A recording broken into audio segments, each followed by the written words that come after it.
एक average shooter बनने के लिए और एक अगर आपको अपने अंदर का बेस्ट शूटर निकालना है तो 1 साल। वेपन्स की बात है तो ये शुरू होते हैं 37,000 रुपीज़ से। ये सबसे बेसिक गन है जो कि एक बेसिक कोर्स में यूज़ किया जा सकता है।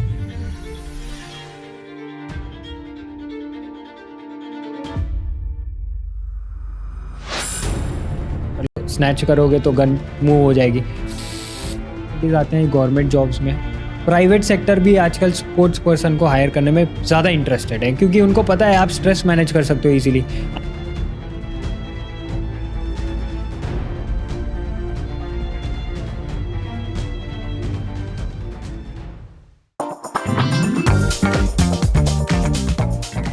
इस पॉडकास्ट के बाद आप नेक्स्ट अभिनव बिंद्रा बन सकते हो, नेक्स्ट मनु बाकर बन सकते हो। यह पॉडकास्ट आपकी जिंदगी को बदल देगा। Guys, welcome to airsoft gun India new series. यहां पे हम शूटिंग के चैंपियंस बनाने वाले मैन्युफैक्चरर और दुनिया के, मैं इंडिया की बात नहीं कर रहा हूं, दुनिया के टॉप शूटिंग से रिलेटेड कंटेंट हम पोस्ट करने वाले हैं। हमारे इस पॉडकास्ट पे लॉयर्स आएंगे, गवर्नमेंट के ऑफिशियल्स आएंगे, शूटर्स आएंगे और बहुत मजा आने वाला है। आज तक हम सिर्फ प्रोडक्ट के रिव्यू करते थे, बट आज से हम गेम चेंज करने वाले हैं इंडियन शूटिंग इंडस्ट्री का।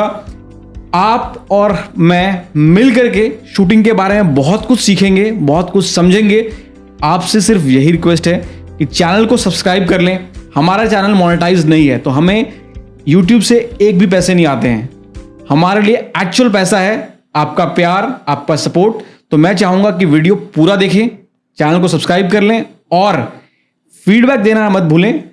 इस वीडियो के एंड में आपके लिए एक सरप्राइज है, तो वीडियो पूरा देखिएगा। और आज के जो हमारे गेस्ट हैं वो आपको लिटरली चैंपियन बना सकते हैं, क्योंकि आज हमारे साथ हैं चैंपियन शूटिंग रेंज के promoter, owner Ankit Jain ji. Hi Ankit ji, welcome to the show, welcome to airsoft gun India. Great, thank you so much. Thank you so much. मैं आज आपसे शूटिंग के रिलेटेड सब कुछ, हमारे जो सब्सक्राइबर्स हैं जनरली हमसे शूटिंग के रिलेटेड पूछते हैं कि कैसे हम शूटर्स बने, कैसे कॉम्पिटिशंस खेलें, गन्स कौन सी इस्तेमाल होती हैं, कितना खर्चा आता है, शूटिंग रेंज कैसे बनाएं, बहुत से सवाल पूछते हैं। तो मैंने सोचा क्यों ना एक ऐसे इंसान को लाया जाए जो दिन रात इसी के बारे में सोचता है। उन्होंने बहुत से चैंपियंस को बनाया है। एब्सोल्युटली। तो मैं आपसे सवाल पूछूंगा जी, उनमें से कुछ सवाल बहुत डम होंगे, बहुत अजीब होंगे, बट ये मुझे लगता है कि हमारे ऑडियंस के मन में भी होगा। जो ऑडियंस सवाल कमेंट में पूछते हैं, Correct. मैं वही आपसे पूछने वाला हूं। So are you excited? या absolutely, I am very excited to start now. तो क्या आपके शूटिंग रेंज में एलियंस आते हैं? नहीं, बिल्कुल नहीं आते। that was a joke, क्योंकि जनरली इसके मीम्स बनते हैं। तो मैं ये पूछना चाहता हूँ, जस्ट एन आइस ब्रेकर। तो शूटिंग स्पोर्ट्स बेसिकली क्या है? आप जो पहली बार देख रहा है इस वीडियो को, शूटिंग स्पोर्ट्स क्या है, इसके बारे में थोड़ी सी ब्रीफ बताना चाहेंगे? एब्सोल्युटली। शूटिंग जो प्रोफेशनल शूटिंग है उसमें वेरियस कैटेगरीज होती हैं। जैसे 10 मीटर शूटिंग होता है, 25 मीटर होता है, 50 मीटर होता है। इसमें ये 3 मेन कैटेगरीज है जिनको हम स्मॉल बोर शूटिंग बोलते हैं। यहाँ पर डिस्टेंस से आपका इवेंट स्पेसिफाई होता है। जैसे 10 मीटर है तो 10 मीटर दूर हमारा टारगेट लगता है और उस पर आप शूटिंग करते हो। फिर आता है 25 मीटर। 25 मीटर में 25 मीटर दूर आपका टारगेट लगेगा, बट उसमें सिर्फ पिस्टल शूटिंग होती है। जैसे 10 मीटर में राइफल पिस्टल दोनों होना है, 25 मीटर में सिर्फ पिस्टल होता है। और 50 मीटर में आप देखेंगे तो ओलंपिक्स में सिर्फ राइफल शूटिंग होती है। तो ये 3 इवेंट्स है जनरली जो आप ओलंपिक्स में देखते हो सबको खेलते हुए। बट जो ये निशाना लगाते हैं या शूटिंग करते हैं, वो किस पे करते हैं? किसी चीज पे करते हैं? किस पे शूटिंग करते हैं? एब्सोल्युटली, इसको एक टारगेट स्पोर्ट बोला जाता है क्योंकि आप एक फिक्स्ड टारगेट के ऊपर एम करके शूट कर रहे हो। इसके अलावा एक मूविंग टारगेट शूटिंग भी होती है, जैसे कि ट्रैप एंड स्किट आपने देखा होगा। राज्यवर्धन सिंह राठौड़ जो हमारे स्पोर्ट्स मिनिस्टर भी रह चुके हैं, तो उन्होंने जो इवेंट में मेडल जीता है ओलंपिक्स में 2004 में, वो था skeet shooting. Trap and skeet shooting जो होती है उसमें मूविंग टारगेट होता है। बेसिकली एक क्ले डिस्क होती है, क्ले से बनी हुई, उसके अंदर कलर फिल किया हुआ रहता है, वो ऐसे थ्रो किया जाता है और फिर बाद में उस पर शूट करते हैं। सो आई गेस इससे हमारे ऑडियंस को ना सब इसके बारे में, शूटिंग के बारे में बेसिक चीजें जो है समझ में आ गया। मैं ये जानना चाहता हूँ कि जो डिफरेंस है, आप एयर पिस्टल और एयर राइफल के बारे में बात कर रहे थे, तो एयर पिस्टल और एयर राइफल में शूटिंग में क्या मेजर डिफरेंस क्या होता है? Air rifle and air pistol shooting में सिर्फ 1-2-3 डिफरेंस ही है। जैसे कि सबसे पहले पिस्टल शूटिंग एक हाथ से करी जाती है, 2 हाथ नहीं लगाते उसमें, दूसरे हाथ का कोई सपोर्ट नहीं होता, दूसरा हाथ आपके पॉकेट में होता है। सेकंड है राइफल शूटिंग। राइफल शूटिंग में आपके पास बहुत सारे गियर्स होते हैं, आप 2 हाथ से शूटिंग करते हो। पिस्टल शूटिंग में कोई इक्विपमेंट नहीं यूज़ कर सकते, राइफल शूटिंग में बहुत सारे इक्विपमेंट्स यूज़ कर सकते हैं। तो ये बेसिक डिफरेंस है। अगर कोई बाहर से एक नोवाइस पर्सन अगर जानना चाहता है कि शूटिंग क्या है, तो air rifle, air pistol shooting, ये दोनों में मेन कैटेगरी ये है कि एक हाथ से शूट करते हैं, एक में 2 हाथ से शूट करते हैं। और इन दोनों में डिस्टेंस का कोई डिफरेंस है कि डिस्टेंस दोनों में सेम होता है? एयर पिस्टल एंड राइफल में क्या मेजर डिफरेंस क्या है? दोनों में कोई डिफरेंस नहीं है, क्योंकि ये 10 मीटर शूटिंग है। तो जैसे नाम है 10 मीटर्स, तो दोनों की जो डिस्टेंस होगी वो 10 मीटर्स है। दोनों एक ही शूटिंग रेंज पर प्रैक्टिस किए जा सकते हैं। ऐसा स्पेसिफिक इनका कोई दूसरा शूटिंग रेंज नहीं होता। हाँ, बट जो टारगेट का साइज़ है वो डिफरेंट हो जाता है। राइफल शूटिंग के लिए एक छोटा टारगेट यूज़ किया जाता है और पिस्टल शूटिंग के लिए एक बड़ा टारगेट यूज़ किया जाता है जिस पे आप शूट करते हो। ओके, मुझे मेजर डिफरेंस दोनों के बीच में मालूम पड़ गया। बहुत से लोग जो मुझसे सवाल पूछते हैं, एक बार हमने आपके शूटिंग रेंज पे आकर के वीडियो बनाया था और उसे डाला था, तो उसमें बहुत से लोग सवाल पूछते हैं कि शूटिंग कैसे स्टार्ट करें। फॉर एग्जाम्पल, एक कोई लेमैन बच्चा है, कोई लुधियाना में बैठा हुआ है या कोई मुंबई में बैठा हुआ है, तो मुंबई का तो मुझे पता है कि आपसे कांटेक्ट कर लेंगे, नीचे लिंक में डाल दूंगा, लोकेशन डाल दूंगा, बट और वो आपसे कांटेक्ट कर सकते हैं। बट जो लोग ऑल ओवर इंडिया से या अब्रॉड से लोग देख रहे हैं वीडियोस को, हाउ डू यू सजेस्ट कि वो शूटिंग कैसे स्टार्ट करें? किसी को शूटिंग करना है, उसे नेक्स्ट जो है अभिनव बिंद्रा बनना है या मनु बांकर बनना है, तो क्या वो करे? बेसिक कहाँ से स्टार्ट करें? सबसे पहला स्टेप तो ये है कि आप स्पोर्ट के बारे में पहले थोड़ा सा पढ़ लीजिए कि एग्जैक्टली स्पोर्ट क्या है। आपको विकिपीडिया पे मिल जाएगा इसके बारे में क्लैरिफिकेशन। बाकी आप गूगल पे पहले सर्च कर सकते हैं शूटिंग रेंजेस नियर मी। भर के शूटिंग रेंजेस है आजकल इंडिया में, बहुत वेन्यूज़ आ गए हैं और ये स्पोर्ट इतना बूम कर रहा है कि नए वेन्यूज़ ओपन होते जा रहे हैं। मैंने सिर्फ देखते देखते पिछले 5 साल में, 6 साल में मैंने 20 शूटिंग रेंज खुलते हुए देखे हैं मुंबई में सिर्फ। तो वैसे ही है, वो पूरे इंडिया लेवल पे अगर आप देख रहे हो तो फिर वहाँ पर भी बहुत सारे वेन्यूज़ नए आए हैं जो बहुत टॉप क्लास शूटिंग फैसिलिटीज़ और कोचिंग प्रोवाइड कर रहे हैं। तो आप सबसे पहले गूगल कर लीजिए कि शूटिंग रेंज नियर मी, उससे आपको क्लियर पिक्चर मिल जाएगा कि कितने दूर कौन सी शूटिंग रेंज है आपके यहाँ। ओके जी, और बस हमें वहाँ जाना है एंड आई गेस वो आपको गाइड कर देंगे। वो एब्सोल्युटली, हाँ, एक बार आप वहाँ पहुँचिए, वहाँ पर आप बेसिक कोर्स से शुरू कर सकते हैं। ये अलग अलग लेवल्स होते हैं शूटिंग में, आपको अगर एक समझना है तो, क्योंकि एक नोवाइस शूटर जब होता है, एक जो नया प्लेयर है वो जाएगा तो उसको पता नहीं है कि राइफल और पिस्टल दोनों में क्या डिफरेंस है। तो उस वक्त उनको बेसिक कोर्स करना चाहिए जिनमें वो दोनों ट्राई कर लेंगे। दोनों ट्राई करने से उनको एक फर्स्ट हैंड एक्सपीरियंस मिल जाएगा दोनों वेपन्स का। फिर उनको क्लैरिटी मिल जाएगी कि मैं राइफल में बेटर हूँ या पिस्टल में बेटर हूँ, क्योंकि आप अपने टारगेट चेक कर सकते हो।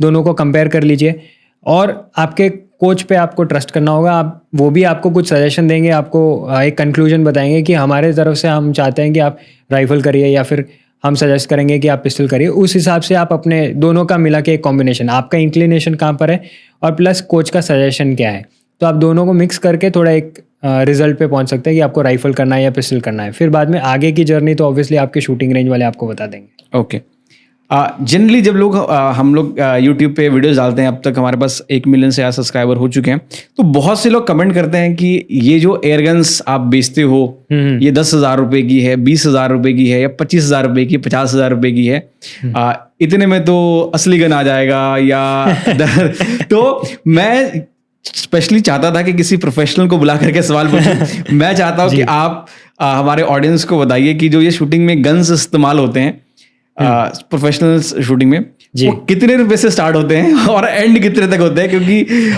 आई थिंक ये सुनने के बाद कुछ लोगों को चक्कर आने वाले हैं, जो लोग बोलते हैं कि 2,000-5,000 में गन आते हैं। तो आप थोड़ा डिटेल में बताइए किस किस टाइप की गन्स आती हैं और क्या कॉस्ट जाता है, एक रफ आइडिया। एब्सोल्युटली। तो देखिए, जब प्रोफेशनल शूटिंग की बात करते हैं तो यहाँ पर आपको इंटरनेशनल स्टैंडर्ड के वेपन्स चाहिए ताकि आप वो स्कोर शूट कर पाएँ जो बाकी सब शूट कर रहे हैं। जहाँ तक क्या कहते हैं वेपन्स की बात है तो ये शुरू होते हैं 37,000 रुपीज़ से। ये सबसे बेसिक गन है जो कि एक बेसिक कोर्स में यूज़ किया जा सकता है। अगर आपको नेशनल लेवल पर जाना है या फिर आप सोच रहे हो प्रोफेशनली परस्यू करने के लिए, तो उनके वेपन स्टार्ट होते हैं 1.5 लाख से। 1.5 लाख से लेकर 4 लाख तक के वेपन्स हैं अलग अलग कैटेगरीज में। आप अपने क्या कहते हैं अपनी शक्ति अनुसार आप परचेस कर सकते हैं। आपको लगता है कि मेरे को एक ही बार में परचेस करना है, मैं सेकेंड टाइम नहीं परचेस करना चाहता, मैं री इन्वेस्ट नहीं करना चाहता, तो आप एक ही बार में फाइनल अमाउंट जो है आपका एक थोड़ा वेट करके उसको अक्यूमुलेट कर लीजिए और फिर बाद में आप खरीदिएगा वेपन। तो ये वेपन्स का जैसे आपने सवाल पूछा कि इनका जो रफ एक अमाउंट है वो 1.5 लाख से 4 लाख तक के बीच में आते हैं वेपन्स। और जस्ट फॉर क्लैरिटी, ये जो 4 लाख रुपीस आप बता रहे हो वो एयर गन का है? हाँ, एब्सोल्युटली। मैं फायर आर्म्स की बात नहीं कर रहा। हाँ, 0.177 की एयर गन की बात कर रहे हैं। 0.177 एयर गन जो ओलंपिक्स में इस्तेमाल होते हैं। तो स्पेशली वो लोग जो बोलते हैं कि एयर गन्स महंगी होती है, तो ध्यान रखिए कि 4 लाख रुपए तक के जो है एयर गन्स भी होते हैं और उसमें एक बार में एक ही गोली चलता है। ऐसा नहीं कि मल्टीपल शॉट आप फायर कर सकते हो। नहीं, एक बार में एक गोली चलेगी, क्योंकि ये प्रोफेशनल स्पोर्ट है और स्पोर्ट में बेसिकली आपकी एक्यूरेसी टेस्ट होती है। तो आप एवरी टाइम हर बार आपका टारगेट भी चेंज हो जाता है, फ्रेश टारगेट आता है, उस पर आपको एक शॉट शूट करना है, इसलिए एक ही बार में एक शॉट होता है, बाकी ऐसे मल्टीपल शॉट्स तो नहीं होते। हाँ, मतलब मैं तो जनरली CO2 गन चलाता हूँ और मुझे उसके बारे में पता है, दैट एक्साइट्स मी। और वो भी जनरली जो है 22-23 हज़ार रुपए से स्टार्ट होता है, जनरली 40-50 हज़ार के रेंज में मिलता है। बट बहुत से लोग मुझे बोलते हैं कि यार ये एयर गन है, इतने महंगे क्यों हैं? मैं सिर्फ सोचता हूँ उन्हें बताने के लिए कि भाई आपको पता नहीं है ये गन्स कितने महंगे हो सकते हैं। एयर गन वो क्वालिटी पे भी डिपेंड करता है। जैसे वैसे मिलने के लिए तो ना मैंने 800 रुपए का भी गन देखा है, बट आपने वो खिलौना चलाया होगा। हाँ, फुगे, वो तो मतलब बेकार फालतू वेपन्स होते हैं, उनकी कोई मतलब नई क्वालिटी। आपने यहाँ शूट करा किसी टारगेट के ऊपर, वो उसे बलते टारगेट के ऊपर जाकर लगेगा, तो उसकी कोई वैल्यू मुजफ्फरपुर में हो ना, क्या बवासीर बना दी हो बे मारते हैं, जाता है बिल्कुल सही, कुछ ऐसा ही है। अब क्योंकि आपने गन्स के बारे में बताया, हमने गन्स के बारे में बात की कि वो 4 लाख रुपए तक के होते हैं और आई एम श्योर कि उससे महंगे वाले भी आते होंगे। हाँ, मतलब एयर राइफल के लिए इतने तो है ही हैं। हाँ जी।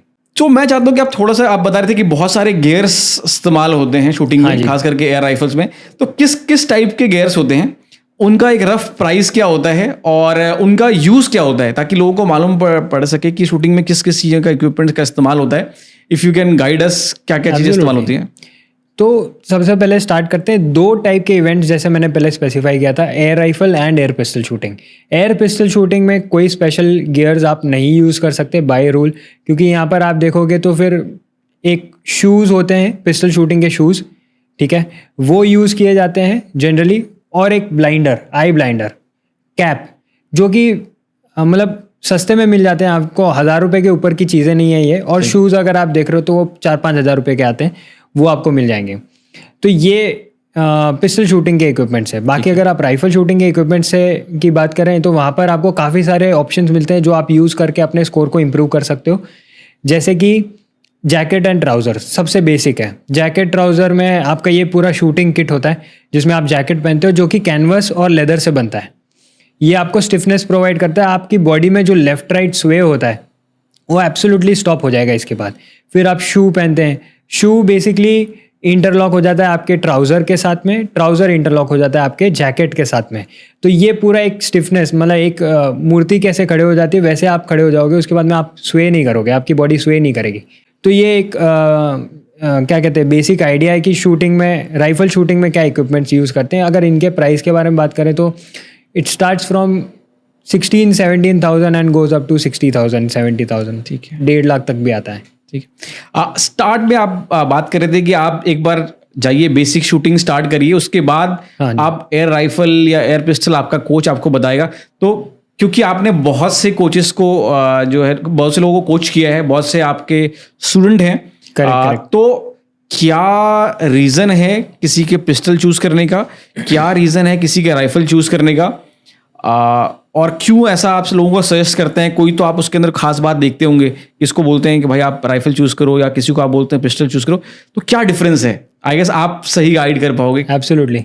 तो इसमें देखिए, कब कोई अगर पिस्टल शूटिंग ज्वाइन कर रहा है या फिर राइफल शूटिंग चूज़ कर रहा है, उसमें सबसे पहला एक इम्पॉर्टेंट जो क्या कहते हैं क्राइटेरिया होता है सिलेक्ट करने के लिए, वो होता है टाइम, कि आप कितना टाइम इन्वेस्ट करने के लिए रेडी हैं। अगर आप पिस्टल शूटिंग करना चाहते हैं, इसमें कोई स्पेशल गियर्स नहीं होते, जैसे मैंने बताया, बेसिक अमाउंट से आप शुरू कर सकते हो। रेंट पे आपको वेपन रेंज से मिल जाएगी, आपकी शूटिंग अकेडमी से मिल जाएगी। और टाइम की रही बात, तो आप जैसे ही अकेडमी में एंटर करोगे वहीं से आपकी ट्रेनिंग स्टार्ट हो जाती है, और फिर बाद में आप निकल रहे हो तब आप स्टॉप कर लेते हो, ख़त्म टाइम। तो ये 1 से 1.5 घंटा अगर आप देते हो शूटिंग स्पोर्ट को हर रोज़ प्रैक्टिस करने पे, तो आप इतना टाइम इन्वेस्ट करके स्टार्ट कर सकते हो पिस्टल शूटिंग। जहाँ की हम राइफल शूटिंग के बारे में बात करें तो कम से कम आपको 2 घंटे का समय डेडिकेट करना होगा, क्योंकि उसमें 15 से 20 मिनट आपके जैकेट ट्राउज़र पहनने में लग जाते हैं, और उसके बाद में 15 से 20 मिनट वापस से पैक करने में लगने हैं। तो ये टाइम इंपॉर्टेंट क्राइटेरिया है किसी भी शूटर के लिए, जो राइफल और पिस्टल शूटिंग ऐसे 2 क्राइटेरियाज में डिसाइड करना चाहते हैं कि कौन से कैटेगरी में मैं आगे जाऊँ। तो पहला इंपॉर्टेंट है कि वो कितना टाइम इन्वेस्ट करना चाहते हैं। सेकंड, मॉनेटरी बेसिस पे आपको सोचना पड़ेगा कि कितना आप पैसा इन्वेस्ट करना चाहते हो, क्योंकि पिस्टल शूटिंग कंपैरेटिवली चीपर है राइफल शूटिंग से। बाकी अगर राइफल शूटिंग आप देख रहे हो तो वहाँ पर काफ़ी सारे इन्वेस्टमेंट्स आपके सामने आते हैं, जैसे एक्सपेंसिव वेपन होता है, फिर बाद में आपके जैकेट ट्राउजर्स है ना। तो ये सारी चीज़ें ऐड करते जाती हैं आपके कॉस्ट को। तो अगर आप मनी इन्वेस्ट करने के लिए रेडी हैं और आपको क्या कहते हैं 1-2 लाख रुपया वन टाइम इन्वेस्टमेंट करने से कुछ खास फर्क नहीं पड़ेगा, तो आप राइफल शूटिंग के लिए बिल्कुल ऑप्ट कर सकते हो। अदरवाइज जनरली टाइम और पैसे की वजह से लोग पिस्टल शूटिंग चूज कर लेते हैं, इस वजह से पिस्टल शूटिंग में काफ़ी लोग भी हैं। ओके, अभी आपने वेपन रेंट के बारे में बताया, तो ये सवाल थोड़ा बड़ा होने वाला है, बट मैं चाहता हूँ कि मैंने कुछ इंस्टाग्राम पे वीडियोस देखे हैं लोगों के बात करते हुए कि आप गाड़ी खरीदने के लिए 20-50 रूल लगाओ, ये लगाओ, है ना। तो अफोर्डेबिलिटी, अगर मुझे पिस्टल शूटर बनना है या मुझे राइफल शूटर बनना है, तो बेयर मिनिमम कितना एक्सपेक्ट कर रहे हैं कि कितना खर्चा होगा और क्या क्या खर्चे होंगे। मैं चाहता हूं कि आप मुझे ब्रेक डाउन करके बताएं कि मेरी मेंबरशिप कितना होगा शूटिंग रेंज का, मेरा वेपन का कितना, अगर रेंट पे ले रहा हूं तो कितना खर्चा होगा, अगर खरीदूं तो कितना खर्चा होगा, कोचेस को मुझे कितना बेयर मिनिमम पे करना होगा, पैलेट्स वगैरह में क्या खर्चे होंगे, खाने वाने में। आप, मैं चाहता हूं कि आप थोड़ा ना ब्रेक डाउन कर दें हमारी ऑडियंस के लिए कि एक शूटर बनने के लिए, मैं जीतने की बात नहीं कर रहा हूँ, एक शूटर बन के कम्पीट करने के लिए, स्पोर्ट्स को परस्यू करने के लिए बेसिकली, हाँ, एक स्पोर्ट्स शूटिंग पिस्टल और राइफल दोनों के लिए क्या क्या खर्चा है बेयर मिनिमम। तो अगर आप स्पोर्ट में जो एक्सपेंसेस है उसकी बात कर रहे हैं, तो फिर एक मोटा मोटी आप मान के चलिए कि आप 8 से 10 हज़ार रुपया महीना खर्चा करने वाले हो स्पोर्ट के ऊपर। क्योंकि आप पहले तो बेसिक कोर्स से जब आप शुरू करते हैं, मैं बेसिक कोर्स की बात नहीं कर रहा, मैं प्रोफेशनल स्पोर्ट की बात कर रहा हूँ। प्रोफेशनल स्पोर्ट में आप ऑब्वियसली वेपन रेंट पे लोगे अगर आपको इन्वेस्ट नहीं करना है शुरुआत में। तो अगर आपको क्या कहते हैं जैकेट ट्राउज़र में इन्वेस्ट नहीं करना है तो अकेडमी आपको वो प्रोवाइड करवा देगी। बट मेंबरशिप की, कोचिंग फीस की, और जो आप यूज़ करने वाले पैलेट्स एंड टारगेट्स जिसको हम शूट करते हैं, इसका एस्टिमेटेड कॉस्ट है मंथली 8 to 10,000 रुपीज़ जो आपको लेके चलना चाहिए। अगर आपका खुद का वेपन है तो 5 से 7 हज़ार रुपये आप मान के चलिए, इसके बीच में आपका कॉस्ट कवर हो जाएगा मंथ में। ये मंथ की बात कर रहा हूँ।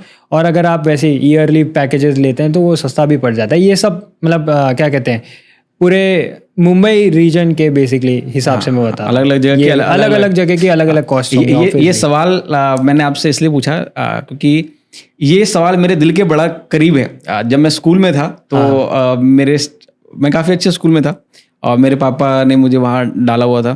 तो उन्होंने बोला कि मुझे योगा टीम में उन्होंने सेलेक्ट किया था और मैं डिस्ट्रिक्ट लेवल पे मैं गोवा जो है योगा में सेलेक्ट हो गया था। तो फिर मैं उसके बाद मैं गया नहीं। तो एक दिन मेरे स्पोर्ट्स टीचर ने मुझे पकड़ लिया, बोला कि तू आता क्यों नहीं है। मैंने कहा मुझे पसंद नहीं है योगा करना, मुझे तो शूटिंग करने है। तो उन्होंने मुझे यहाँ से पकड़ा, वो दर्द मुझे आज तक महसूस होता है। उन्होंने कहा कि तुझे आइडिया भी है शूटिंग स्पोर्ट्स के बारे में, तुझे बोल रहा है उसका खर्चे कितने हैं, है ना। अभी तो चलिए फिर भी मुझे लगता है कि शूटिंग स्पोर्ट्स थोड़ा सस्ता हो गया पहले के कंपेयर में। मैं 10-15 साल पुरानी बात कर रहा हूँ। उन्होंने कहा कि तुझे पता भी है तुम्हारे पापा की जितनी सैलरी होगी ना उससे कई गुना लग जाता है पर मंथ खर्चा। एंड पता नहीं क्यों सबकॉन्शियस माइंड में तब से मेरे रह गया था कि मैं कुछ ना कुछ शूटिंग में करूंगा और आप जैसे चैंपियन से मिलूंगा तो मैं अपने ड्रीम्स को जो है पूरा कर रहा हूँ। Absolutely. और मैं चाहता हूँ कि बहुत से शूटर्स बने, है ना। और जब कोई शूटर शूटिंग में मेडल लाता है या जीतता है तो मेडल दूसरे लोग पहनते हैं, खुशी मुझे दिल में होती है कि ना आई डोंट नो। इसीलिए मैं चाहता हूँ कि और बहुत से ज़्यादा लोग जो है इंडिया में शूटर्स बने एंड मुझे वो डेली खुशी बार बार जो है मिले, फील हो। अब मैं जो स्पेसिफिक सवाल मैं आपसे पूछ रहा था वो आपने मिस कर दिया कि रेंट जब आप करते हैं पिस्टल से, हाँ। तो क्या क्या क्या रेंट होता है? वो पर मंथ रेंट होता है या पर डे रेंट होता है, और कितना होता है अगर आप किसी शूटिंग एकेडमी से रेंट पे लो एक वेपन को? तो अगर मैं खरीदना चाहूँ, मैं रेंट पे लेना चाहूँ, तो क्या रेंट होता है बेसिकली? अगर आप वेपन रेंट की बात कर रहे हैं तो वेपन रेंट 1000 रुपीज़ से लेकर 4000 रुपीज़ इसके बीच में आपको मंथली रेंट पे मिल जाती है, क्योंकि वो वेपन की क्वालिटी पे डिपेंड करता है कि आप कैसे ग्रेड के, कौन से ग्रेड के वेपन को परचेज कर रहे हैं। फॉर एग्जांपल मैं वॉल्थर LR100 400 LG 400 अगर मैं लेना चाहूँ जो 4-4.5 लाख रुपए का आता है, तो वो कितना पर मंथ कितना रेंट पड़ता है? जनरली ऐसे वेपन्स आपको रेंट पे नहीं मिलते, क्योंकि ये कोई भी पर्सनली अपने खुद के लिए परचेज करता है। तो बट अगर किसी शूटर ने स्टॉप कर लिया शूटिंग, उसके पास वेपन पड़ी है, तो आप उनसे नेगोशिएट करके ये वेपन रेंट पे ले सकते हैं। और इसका कॉस्ट मैं आपको सिर्फ एक अंदाज़ा दूँ तो 4 से 5 हज़ार रुपये कम से कम होना चाहिए। ओके, 4 से 5 हज़ार रुपये। अब ये सवाल जो है सबके लिए है, जो शूटर्स नहीं भी हैं, जो जिनके पास शूटिंग स्पोर्ट्स नहीं भी करना चाहते हैं। तो कई लोगों को मैं देखता हूँ जो घर में भी शूटिंग करते हैं तो उनके से निशाना नहीं लगता है। तो और क्योंकि आप हमारे पास हैं, आप पर्सनली कोच भी करते हैं, करेक्ट। तो शूटिंग करने के लिए, निशाना लगाने के लिए क्या राइट पोस्चर है, या क्या टिप्स आप देना चाहेंगे, क्या जो है सुझाव देना चाहेंगे जिससे आदमी का निशाना सही लग सके? प्रैक्टिस करना बहुत इंपॉर्टेंट है। शूटिंग स्पोर्ट बहुत सिंपल स्पोर्ट है, अगर ये इतना कॉम्प्लिकेटेड स्पोर्ट नहीं है। यहाँ पर आपको किसी को मार के गिराना नहीं है, आपको सिंपली खड़े रहना है एक पोजीशन में, और वो कंसिस्टेंटली आप उसी पोजीशन में खड़े रहिए, वो पोजीशन चेंज नहीं होनी चाहिए। सबसे इंपॉर्टेंट पहला पोजीशन आता है। दूसरा कि आप कंसिस्टेंटली सेम वे में अपने राइफल या पिस्टल को उठाइए और शूट करिए, जिसमें स्टेबिलिटी होनी चाहिए आपके हाथ में। तो आपको हाथ की स्टेबिलिटी इंप्रूव करने के लिए एक्सरसाइज करना चाहिए। स्वे आपका स्टॉप करने के लिए आपको लेग्स में मसल्स चाहिए। फिर बाद में आपको मेडिटेशन करनी चाहिए। अगर आप शूटिंग स्पोर्ट में इम्प्रूवमेंट की बात करें तो आप मेडिटेशन अगर रेगुलर बेसिस पे करते हैं या विजुअलाइजेशन भी करते हैं, जो आप शूटिंग कर रहे हो उसी को विजुअलाइज कर लो आंख बंद करके, सेम उसका इफेक्ट होगा, पॉजिटिव इफेक्ट होगा, और उससे आपका जो इम्प्रूवमेंट होना है शूटिंग में वो इक्वल होगा एक्चुअल शूटिंग से और विजुअलाइजेशन से। तो मैं सजेस्ट करूँगा कि आपको मेडिटेशन, अपर बॉडी के लिए एक्सरसाइज और लेग्स के लिए एक्सरसाइज करना चाहिए, जिससे इम्प्रूवमेंट आ जाएगी। ओके, तो आपने बताया कि मेडिटेशन से जो मेरा ध्यान इम्प्रूव होगा और मैं शूटिंग कर सकता हूँ। अब हर स्पोर्ट्स के ना अपने फ़ायदे हैं। फॉर एग्जांपल मैं फुटबॉल खेलता हूँ तो मेरा हार्ट का कार्डियो वगैरह होता है, और अब इन जनरल कोई अगर शूटिंग स्पोर्ट्स लेना चाहता है तो उसके क्या फ़ायदे हैं, क्या नुकसान हैं ओवरऑल इसके? आई एम श्योर कि कुछ ना कुछ फ़ायदे तो होते होंगे, तो शूटिंग स्पोर्ट्स के क्या फ़ायदे हैं? शूटिंग स्पोर्ट के बहुत सारे फ़ायदे हैं अगर आप देख रहे हो तो। फिर क्योंकि यहाँ पर एक ये फॉर्म ऑफ मेडिटेशन है, आप फोकस कर रहे हो कंटिन्यूसली, आप एक ही टारगेट के ऊपर एम कर रहे हो कम से कम 1.5 से 2 घंटा, जैसे मैंने आपको बताया था टाइम, कि इतने देर अगर आप मल्टीटास्क करने की कोशिश कर रहे हो कि बॉडी में स्वे नहीं होना चाहिए, ट्रिगर जो है मेरी राइट प्रोसेस में प्रेस होनी चाहिए, ग्रिप प्रेशर कहीं टाइट ना हो जाए, मेरा जो मेरा अप्रोच है शॉट का वो भी कंसिस्टेंटली हर बार सिमिलर रहे, तो आप इतनी सारी चीज़ों के ऊपर कंटिन्यूसली फोकस कर रहे हो, तो आपकी दिमाग की जो कैपेसिटी है, ग्रैस्पिंग एबिलिटी आप बोलो, या फिर क्या कहते हैं, कंसंट्रेट करने की जो कैपेसिटी है, वो बहुत इंक्रीज़ हो जाती है। मैं कहूँगा कि आप डबल, ट्रिपल, 3 टाइम्स कर लेते हो, क्योंकि मेरे खुद के अंदर डिफरेंस अगर मैं देख रहा हूँ, मैं 15 साल से शूटिंग स्पोर्ट कर रहा हूँ वैसे, तो जब मैंने शुरू करा था और आज में मुझे बहुत फ़र्क महसूस होता है कि शूटिंग स्पोर्ट ने मुझे कुछ दिया है, तो वो कॉन्सेंट्रेट करने का जो लेवल है वो इंक्रीज़ हो गया है, फोकस करने का जो लेवल है वो इंक्रीज़ हुआ है मेरे हिसाब से। मेरे ना मन में एक सवाल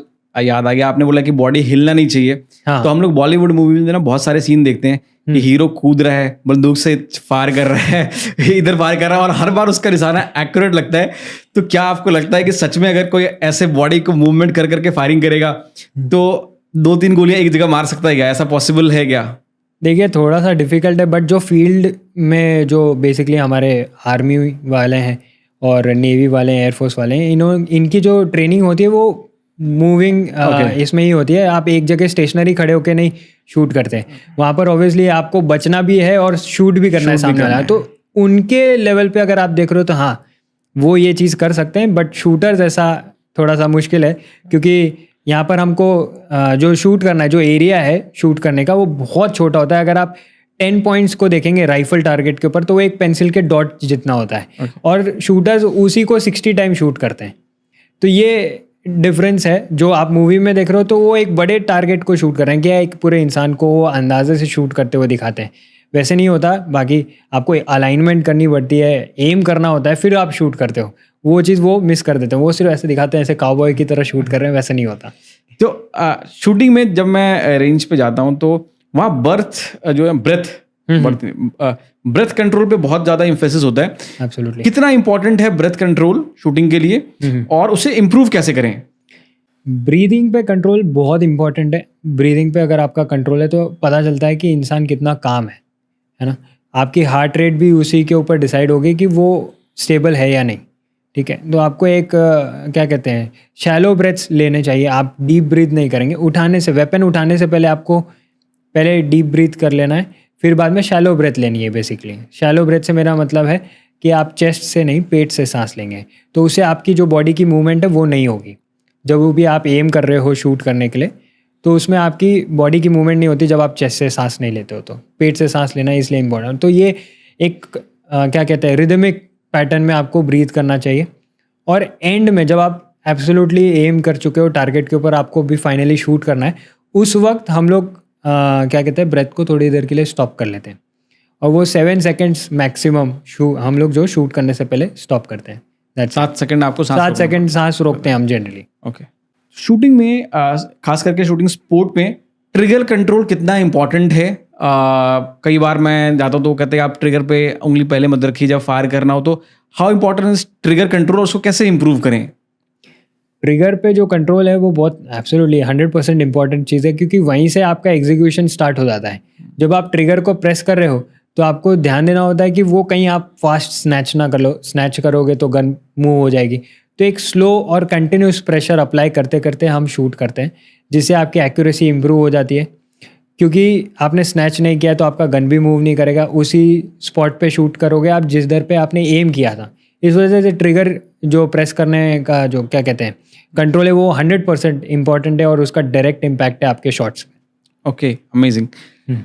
जो शूटिंग है ना, अलग अलग टाइप के लोगों को देखा मैंने निशान लगाते हुए। फिल्मों में मैंने देखा कई लोग स्कोप लगाते हैं या कई बार हम देखते हैं उसके पीछे साइड बना होता है। तो एक शूटर क्या शूटिंग स्पोर्ट्स के अंदर स्कोप वगैरह अलाउड होता है? क्योंकि कुछ मैंने 50 मीटर के राइफल वगैरह में देखा है पीप साइट वगैरह। तो साइट्स वगैरह के बारे में थोड़ा मुझे बताइए और हमारे व्यूअर्स को। और जब निशाना लगाते हैं जनरली हम हाथ उठा करके जब फायरिंग करते हैं तो क्या देखना होता है, कैसे निशाना लगाना होता है, you know if you can crash courses. Absolutely. इसमें देखिए शूटिंग में हमेशा 2 पार्ट्स होते हैं जिससे आप एम करते हैं अपने टारगेट के ऊपर। एक होता है बैक साइड और एक होता है फ्रंट साइड। बैक साइड के अंदर जनरली 2 कैटेगरीज हैं, एक होता है पीप साइड, एक होता है ओपन साइड। पीप साइड में एक होल होता है जिसके थ्रू आप एम करने की कोशिश करते हैं। आप पीप होल जैसे आपके एक क्या कहते हैं आपके घर के दरवाजे पर भी तो पीप होता है, पीप होल रहता है जिससे आप पीप करते हैं। एग्जैक्टली उसी की तरह आप राइफल में भी पीप करते हैं और उसके थ्रू आप फ्रंट साइड को देखते हैं। राइफल के जो फ्रंट एंड पे होगा एक सर्कल होता है, आप उसको अपने टारगेट के ऊपर एनसर्कल करते हैं और शूट करते हैं। तो ये तरीका है पीप साइड को एम करने का।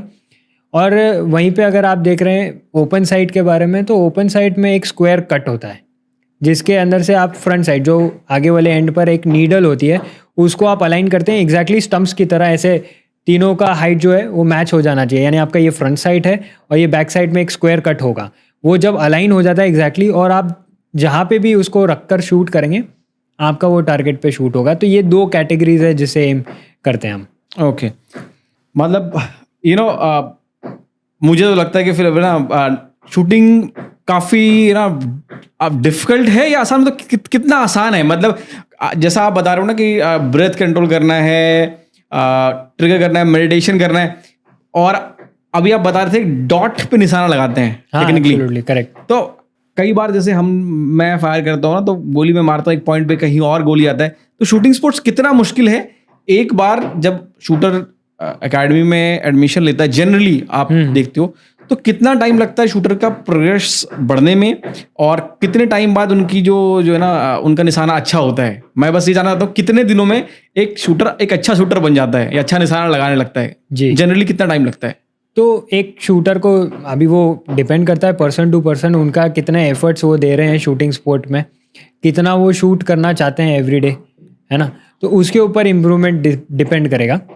जनरली अगर आप हर रोज़ 1 घंटा 2 घंटा प्रैक्टिस कर रहे हो तो आपको 3 महीने का समय लगना चाहिए एक एवरेज शूटर बनने के लिए, और एक अगर आपको अपने अंदर का बेस्ट शूटर निकालना है तो 1 साल या 2 साल मैक्सिमम। दूसरे साल में तो रिजल्ट आ ही जाना चाहिए कि आप ऐसे प्लेयर हो। ओके, ठीक है, आपको एक क्लियर पिक्चर मिल जाती है कि आपकी प्रोग्रेस कहाँ तक जाने वाली है फ्यूचर में। पोटेंशियल है तो कंटिन्यू करें, नहीं है पोटेंशियल तो वहीं पे स्टॉप कर लें। ठीक है। हर ना शूटिंग स्पोर्ट्स में हर स्पोर्ट्स में एक फिजिकल फिटनेस का काफ़ी योगदान होता है। तो शूटिंग स्पोर्ट्स में फिजिकली आपको कितना फिट होने की ज़रूरत है, या क्या कुछ खास बॉडी के एट्रीब्यूट्स हैं जो होना बहुत ज़रूरी है शूटिंग स्पोर्ट्स में, या फिजिकल फिटनेस का कितना बड़ा योगदान है?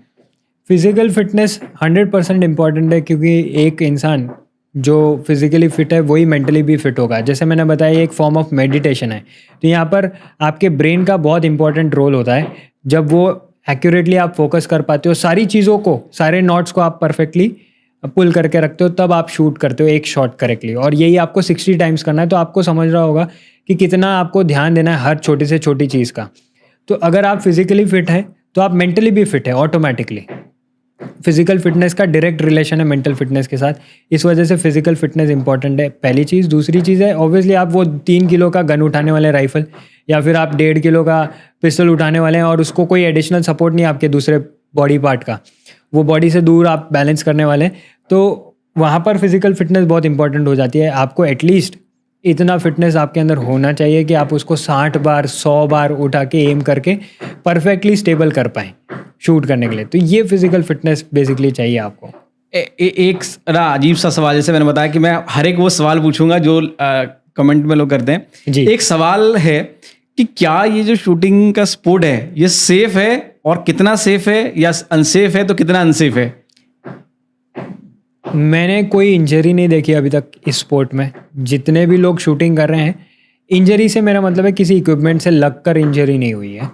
बाकी इंजरी जैसे आप कंटिन्यूसली एक मसल गलत तरीके से आप होल्ड कर रहे हो गन को, तो आपको वो लॉन्ग टर्म में इंजरी हो रही है, वो मतलब हाथ में पेन हो रहा है। एग्जैक्टली, हाँ, मतलब वैसे टाइप का इंजरी वो अलग है। बट ऐसे नहीं है कि कोई गिर गया किसी को लग गई, वैसे टाइप की इंजरी नहीं। मतलब कई लोग जब गन की शूटिंग की बात करते हैं तो कई लोगों को लगता है कि गोलियां हैं, बंदूक है तो खतरनाक होगा। ये सवाल मैंने इसलिए पूछा था कि ऑडियंस को मालूम पड़े कि हम लोग गोलियां जो हैं टारगेट पे चलाते हैं, एक दूसरे के ऊपर नहीं चलाते हैं। तो ये कॉन्ट्रेक्टली मतलब आपके चांसेस फुटबॉल में पैर टूटने के ज्यादा हैं, क्रिकेट में इंजरी के ज्यादा हैं, शूटिंग में आप आई थिंक शूटिंग सबसे सेफ स्पोर्ट है। आप वहां पर एक जगह पे खड़े रहते हो, आप आपकी टारगेट की तरफ गन पॉइंट करके शूट करते हो, लगने के चांसेस मेरे हिसाब से दूसरे स्पोर्ट के मुकाबले यहाँ पर शायद 20-30 टाइम्स कम है। हाँ, मतलब इनफैक्ट देखो ना, आप कोई भी गेम खेलो, क्रिकेट खेलो, फुटबॉल करो, बैडमिंटन खेलो, कुछ भी करो, आपके गिरने के चांसेस, चोट लगने के चांसेस, इंजरी के चांसेस ज्यादा हैं, काफी ज्यादा है। हाँ, शूटिंग में तो आई गेस 0 है, क्योंकि आप तो अनलेस अनटिल आप यू बिहेव लाइक नहीं वैसा कोई नहीं करता। हाँ, क्योंकि काफी स्ट्रिक्ट भी होते हैं शूटिंग रेंजेस पे। आप देखोगे वहां पर सबसे पहले घुसने से पहले आपको सेफ्टी रूल दिखाई देंगे, जहाँ पर क्लियरली मेंशन रहता है कि gun should always point down the range, यानी आपके टारगेट के डायरेक्शन में, नीचे की तरफ, या तो फिर आपके टारगेट के ऊपर। और लोडेड गन है तो हम टेबल पे नहीं रख सकते, लोडेड गन है तो पहले शॉट लेना ज़रूरी है। ये भी सेफ्टी रूल है। बाकी अगर जो हमारा टेबल होता है जहाँ से हम शूटिंग कर रहे हैं उसके अंदर कोई जा रहा है, कोई सामान उठाना है या फिर कुछ उनको रिपेयर करना है, तो उस वक्त सीज फायर का कमांड दिया जाता है। तो सीज फायर के वक्त ना ही आपके और आपके राइफल के बीच में या आपके पिस्टल के बीच में कोई कांटेक्ट नहीं हो सकता। ये बहुत स्ट्रिक्टली फॉलो किया जाता है और सब सुनते हैं इस चीज़ को और सब फॉलो भी करते हैं, क्योंकि ऑब्वियसली कोई नहीं चाहता कि कोई इंजरी हो।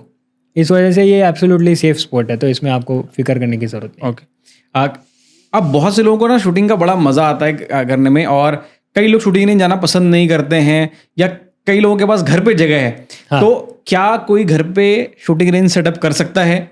और व्हाट डू यू से, मतलब मुझे नहीं पता ये कर भी सकते हैं या नहीं कर सकते हैं। क्या कभी किसी ने सेटअप किया है और कॉम्पिटिशन्स खेला है? बहुत सारे लोगों ने सेटअप किया है अपने घर के अंदर, वो टारगेट लगाते हैं। बस आपको ध्यान रखना है कि एक 10 मीटर की डिस्टेंस आपको मिल जाए। प्रोफेशनल स्पोर्ट की बात कर रहा हूँ मैं तो। इनफैक्ट आपको 10 मीटर का डिस्टेंस अगर मिल जाए तो आप वहाँ पर टारगेट को सेटअप कर लेंगे। आपके वहाँ पर पैलेट कैचर आता है, एक 4-5 हज़ार रुपये का कुछ आता है, उसको लगा लीजिए और उस पर आप शूट करिए। आपका पैलेट ऑब्वियसली आपकी एक्यूरेसी इतनी होनी चाहिए कि आप टारगेट से बाहर शूट ना करें और आपके ट्रिगर ऑटोमेटिकली प्रेस ना हो।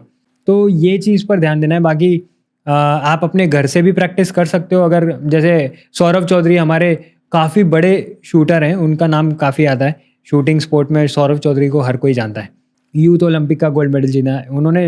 उनका अगर आप इंटरनेशनल उनके जो क्या कहते हैं पोर्टफोलियो को चेक करेंगे तो सिर्फ मेडल्स ही मेडल्स हैं नीचे की तरफ।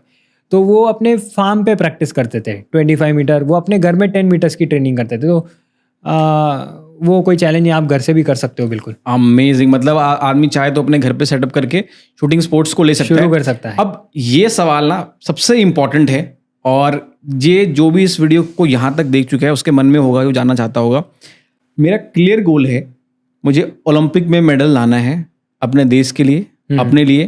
तो उसका जर्नी क्या होगा, क्या क्या प्रोसेस हो गए, हाउ डू आई स्टार्ट, मुझे स्टार्टिंग से लेकर के ओलंपिक तक की जर्नी कैसे मैं फॉलो करूंगा, और हर प्रोसेस पे कहाँ कहाँ मुझे पैसे लगेंगे, कहाँ नहीं लगेंगे, मैं चाहता हूँ कि आप थोड़ा गाइड कर दें। एब्सोल्युटली। यहाँ पर अभी ये समझना बहुत इंपॉर्टेंट है कि अगर आप प्रोफेशनल स्पोर्ट परस्यू कर रहे हो तो फिर आपको राइट प्रोसेस के थ्रू जाना चाहिए। आप ऐसे ही किसी एकेडमी पर जाके डायरेक्टली स्टार्ट करना चाहें तो आप कर सकते हो। वैसे तो शुरू करने में कोई हर्ज नहीं है, कहीं ना कहीं आपको शुरू तो करना ही होगा। बट आप प्रोफेशनल एकेडमी पर जाइए जहाँ पर इंटरनेशनल सेटअप हो, 10 मीटर का डिस्टेंस हो और आप शूटिंग वहाँ पर शुरू कर सकें। सबसे पहले आपके लिए इम्पॉर्टेंट है कि आप राइफ़ल चूज़ करें या पिस्टल। जब ये डिसीजन करेक्ट आपका बन जाता है फिर आपको कुछ महीनों तक ट्रेनिंग करनी होती है, सेल्फ एनालिसिस करना होता है, आपके कोच की बातें सुननी होती है, वो जो आपको प्रोग्राम दे रहे हैं उसको फॉलो करना है। ये 2-4 महीने तब तक आप पूरे पके हुए फल ना बन जाए तब तक आपको करना है। फिर बाद में आप कंपटीशन में जाना शुरू कर सकते हो।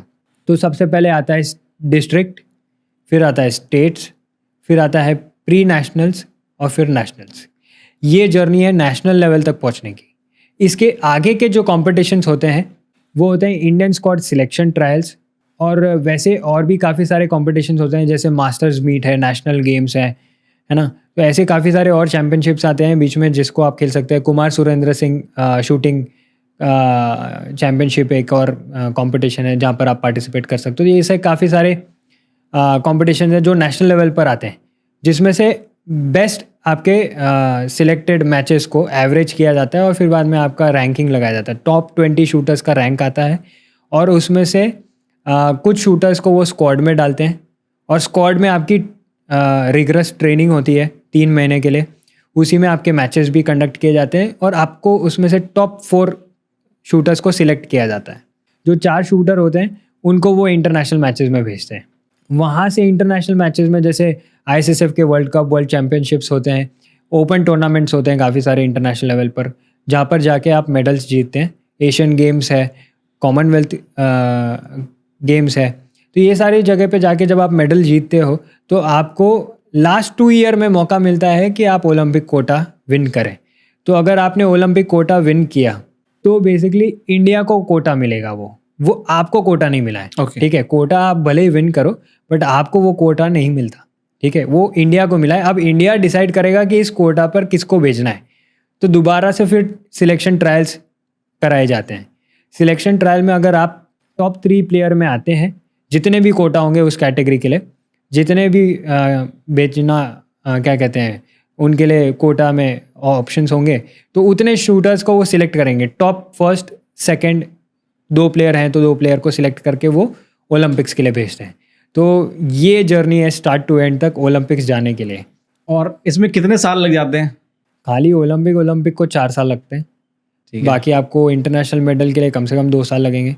तो आप मान के चलो कि 8 साल 10 साल 4 साल मिनिमम से लेके 6 साल आपको कम से कम बेस्ट परफॉर्मेंस देना है। ठीक है, और जर्नी की बात करो तो 8 साल लग सकते हैं। 8 से 10 साल आप मान के चलो।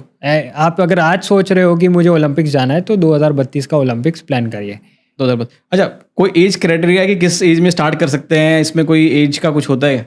एज क्राइटेरिया सबसे बेस्ट चीज़ है इस स्पोर्ट की कि यहाँ पर एक 10 साल के बच्चे से लेकर मैक्सिमम कोई लिमिट नहीं है, कितने भी साल तक के लोग जो हैं वो इंटरनेशनल जा सकते हैं, ओलंपिक्स जा सकते हैं। तो जैसे आपका क्वेश्चन था, 10 साल से मैंने बताया कि आप शुरू कर सकते हो। 16 साल के बच्चे, 15 साल के बच्चे तो ओलंपिक का मेडल जीत रहे हैं, चाइना से हैं, इंडिया से हैं, जो इतने यंग एज में भी मेडल जीत रहे हैं। और अगर आप मैक्सिमम प्लेयर देखना चाहते हैं कि मैक्सिमम किसकी एज कितनी है जिन्होंने मेडल जीता है, तो बहुत सारे प्लेयर्स हैं। अभी रिसेंटली यूसुफ डिकेक करके हमारे टर्की के शूटर थे जो बहुत फेमस हुए, मीम्स में भी आए हैं, उन्होंने ऐसे वाला वो पोजीशन, कूलेस्ट गाय एवर, मतलब कि उसके आने के बाद मेरे दोस्त ने मुझे फोटो भेजा कि राजेश ये तुम्हारे लिए है, तू भी ऐसा कर सकता है। कोई स्पेशल, हाँ, कोई स्पेशल गियर्स नहीं, कुछ नहीं। और उनकी एज है 52 years. Class, that was the class. हाँ, तो 52 ईयर्स पे उन्होंने ओलंपिक का सिल्वर मेडल जीता है। तो आप समझ सकते हो कि ये क्या कहते हैं, एक कभी भी आप परस्यू कर सकते हो, कभी भी स्टार्ट कर सकते हो इस स्पोर्ट को। 50 साल 60 साल के बाद भी आप शुरू कर सकते हो। आपने एक मूवी बीच में आई थी सांड की आंख, वो देखी होगी तो आपको पता होगा कि यार वो किसी ने मूवी देखी भी है। नहीं, जोक नहीं, काफी सारे लोगों ने देखी है। इनफैक्ट मैं तो कहूँगा कि अगर नहीं देखी है तो प्लीज देखिए, क्योंकि वो स्पोर्ट से, उससे आप, उस मूवी से आपको इंस्पिरेशन मिलेगी कि कैसे 65 ईयर 75 ईयर की लेडी जो एक गांव से है, उन्होंने शूटिंग की अपनी जर्नी शुरू करी अपने ही गांव के शूटिंग रेंज पर, और फिर जाकर कॉमनवेल्थ में गोल्ड मेडल जीता। तो ये कॉमनवेल्थ में गोल्ड मेडल जीता है। मतलब मैं जो है, मैंने उनकी फोटो देखी है, मुझे पता था कि उन्होंने मेडल जीता है, पर मुझे ये नहीं पता था कि उन्होंने कॉमनवेल्थ में जीता है। अब मुझे आकर के मूवी देखना ही पड़ेगा। मुझे ये नहीं पता था कॉमनवेल्थ का, जी बिल्कुल, बूढ़ी दादी ने जाकर के कॉमनवेल्थ में, दादी, शूटर दादी, और वो काफी फेमस भी हो गए। उनके ऊपर अभी तापसी पन्नू की जो पिक्चर आई थी, वो शूटर दादी वाली, तो वो बहुत मतलब ये तो एक अमेजिंग आपने पर्सपेक्टिव दिया। तो ये आपके लिए है, अगर आपको भी शूटर बनना है, बिल्कुल भी लेट नहीं हुआ है, you can start right now. एक जो शूटर होता है ना, उसका दिन, मतलब दिनचर्या जो है बेसिकली कैसा होता है, क्या प्लान आउट होता है? जैसे फॉर एग्जांपल क्रिकेटर्स के हम सुनते हैं, सुबह उठते हैं, रनिंग करते हैं, जॉगिंग करते हैं, ये करते हैं, वो करते हैं। एक शूटर का दिनचर्या क्या होता है? मतलब एक जो प्रोफेशनल की बात कर रहा हूँ मैं, जो प्रोफेशनल जो कंपटीशन वगैरह खेलते हैं ना, उसका क्या दिनचर्या होता है, कैसे क्या करते हैं वो, डे उनका कैसा दिखता है? How does that day look like? Shooting sport एक तपस्या है। आपको पूरा स्टार्ट टू एंड तक अपने डे को प्लान करना होता है। सुबह सुबह उठ के आपको जॉगिंग के लिए जाना है, मेडिटेशन करनी है, अगर आपको कुछ अचीव करना है तो, वरना तो आप ऐसे ही जाके प्रैक्टिस करते रहो तो उससे कुछ मतलब नहीं है। अगर आप प्रोफेशनल स्पोर्ट और आप इंटरनेशनल तक पहुंचना चाहते हैं तो फिर उसके लिए आपको सुबह सुबह उठ के सबसे पहले एक्सरसाइज करनी है, आपको मेडिटेशन करना है, योगा करना है, जो भी आप करोगे सुबह के समय। फिर बाद में आप ऑब्वियसली आपके अब दिन में और भी काफ़ी सारे काम होंगे, वो कंप्लीट करेंगे। आप शूटिंग रेंज पर प्रैक्टिस करते हैं तो एटलीस्ट 2 आवर्स आपको प्रैक्टिस करना चाहिए डेडिकेशन के साथ। 2 घंटे आप शूटिंग रेंज पर हो, ये नहीं बोल रहा मैं, 2 घंटे आपके हाथ में गन होनी चाहिए कि आपने उठा के एम करके रखा है, 2 घंटे आपको उस पर फोकस करना है, शूटिंग पे। आप वहाँ जाकर बातें कर रहे हो दूसरों से तो उसका कोई वैल्यू नहीं है उसका। तो आपको एम करना है, शूट करना है, जितने टाइम आपके हाथ में गन है उसी टाइम की बात कर रहा हूँ मैं, 2 घंटे ऐसे होने चाहिए। इसके बाद ऑब्वियसली आप सोने से पहले मैं आपको सजेस्ट करता हूँ कि आप विजुअलाइज करिए। तो ये एक शूटर बेसिकली पूरे दिन में अपने करते हैं। इसके अलावा उनको जिम में भी एक्सरसाइज करनी पड़ती है ताकि मसल्स डेवलप करें। सुबह की जो एक्सरसाइज है वो सेपरेट है, मैं जो इवनिंग की बात कर रहा हूँ वो जिम में उनको एक्सरसाइज करनी है, जो स्पेसिफिक मसल्स के ऊपर हम काम करते हैं वो भी करना है। और अगर किसी को कोई इंजरी है तो ऑब्वियसली फिजियोथेरेपिस्ट के पास भी जाएंगे, वो भी करना है। तो ये बेसिकली शूटर का काफ़ी बिजी स्केड्यूल है एक शूटर का। जी, एक सवाल जो है ना मेरा कि क्या मिस्टेक, क्योंकि आपने बहुत से लोगों को ट्रेन किया है, आप बहुत से शूटर्स को जानते हैं, आपने देखा होगा कि कुछ ना कुछ जो है गलतियां शूटर्स करते हैं तभी वो इंटरनेशनल लेवल पर नहीं जा सकते हैं। तो क्या गलतियां हैं जो शूटर्स जनरली करते हैं, खास करके एमेच्योर, जिसे वो उसे अवॉइड करना चाहिए अगर वो करियर में आगे बढ़ना चाहते हैं? तो क्या मिस्टेक्स जनरली करते हैं शूटर्स और उसे अवॉइड कैसे करें? ये एक्सपेंसिव स्पोर्ट है, जैसे हम जानते हैं, थोड़ा सा एक्सपेंसिव है, एकदम भी एक्सपेंसिव नहीं। बाकी आप प्रोफेशनल स्पोर्ट देखो तो सिर्फ एक कुश्ती के प्लेयर की डाइट 10,000 रुपये की होती है महीने की। यहाँ पर मैं आपको पूरा स्पोर्ट करवा रहा हूँ इक्विपमेंट्स के साथ में 10,000 तो ज़्यादा ही कह रहा हूँ मैं, 8-10 हज़ार में हो जाता है ये ईजीली। तो जो शूटर है जब वो ज़्यादा फोकस पैसों पे करने लग जाते हैं, वहाँ से उनकी शूटिंग बिगड़ जाती है। वो देखते हैं कि मैं कहीं से पैलेट सस्ते में लेकर आऊँ, अब उसकी रिक्वायरमेंट पूरी हो जाती है तो उसका लालच वहाँ ख़त्म नहीं होता। वो क्या करता है, पैलेट सस्ते में मिल गए ना, मुझे एक काम करता हूँ, शूटिंग रेंज में 20 शूटर और हैं, इन सबको भी दूंगा। तो ये झंझट करने के चक्कर में शूटर की जो करियर है, मैंने देखा है मेजरली बर्बाद इसी चक्कर में हुए हैं। आधे लोग जिन्होंने काफ़ी टाइम दिया है, अच्छे प्लेयर बने, बट वो यहाँ जाके फंस जाते हैं कि उन्होंने ट्रेड करना स्टार्ट कर लेते हैं। वो उनका आधा दिमाग बिजनेस के अंदर चला जाता है, क्योंकि वो शूटिंग रेंज पर पहुँचते हैं तो वो शूटिंग के बारे में नहीं सोचते, बिजनेस करने के बारे में सोचने लग जाते हैं। तो वहाँ से उनका फोकस डिप्राइव हो जाता है और वो शूटिंग में बेसिकली उनका डाउनफॉल आना स्टार्ट होता है। अगर वो फोकस्ड रहे, जैसे उन्होंने डे 1 से शुरू किया था कि मुझे अच्छा प्लेयर, इंटरनेशनल प्लेयर बनना है, और अगर उसी के ऊपर आप ध्यान रखकर कंटिन्यूसली प्रैक्टिस करते रहें और आपका पर्पस सॉल्व हो गया, आपको सस्ते में मिल गई सामान, कोई बात नहीं, आप लीजिए चुपचाप अपना प्रैक्टिस करिए। दूसरों को मदद करने के चक्कर में या बिजनेस करने के चक्कर में आप अपनी करियर को डिग्रेड कर दोगे। तो शूटिंग स्पोर्ट्स में प्रोग्रेस करने का मतलब हर चीज़ का ना एक स्टेप बाय स्टेप होता है। फॉर एग्जांपल मैं शूटिंग जो समझ लो गली क्रिकेट खेलता था, फिर वो उसने कोई लोकल एकेडमी में लिया, फिर वो आगे बढ़ता गया। तो शूटिंग स्पोर्ट्स में अगर किसी को career wise step by step growth करना है तो क्या कोई, आई एम श्योर आपके पास कोई टिप तो होगा ही होगा या कोई सुझाव तो होगा ही होगा कि किस चीज़ पे मैं फोकस करूं तो मेरा जो है एज एन शूटर जो मेरा करियर है दिन दुगनी रात चौगनी हो। क्या की कंपोनेंट है जो आई गेस कोई नहीं बताता होगा, जो पहली बार आप बता रहे हो? शूटिंग स्पोर्ट में गोल सेटिंग बहुत इंपॉर्टेंट है। अगर आप एज अ शूटर आप अपनी जर्नी स्टार्ट कर रहे हो तो आप सबसे पहले राइट डाउन करिए रियलिस्टिक गोल्स, ठीक है? थोड़ा स्पोर्ट खेल लीजिए, उसके बाद आपको आइडिया आ जाएगा कि मेरे को कौन से स्टेज तक पहुंचना है। पहले तो आप वो फिक्स कर लीजिए, बड़ा आपने गोल सेट कर लिया एक अपना, ठीक है, मुझे ओलंपिक जाना है या फिर ओलंपिक रिकॉर्ड बनाना है या फिर आपका कोई भी गोल हो सकता है। तो आप उस हिसाब से फिर बाद में आप फिलहाल आपने और उसको एक टाइम लिमिट दीजिए कि मैं इस ईयर में ये चीज़ अचीव करूँगा।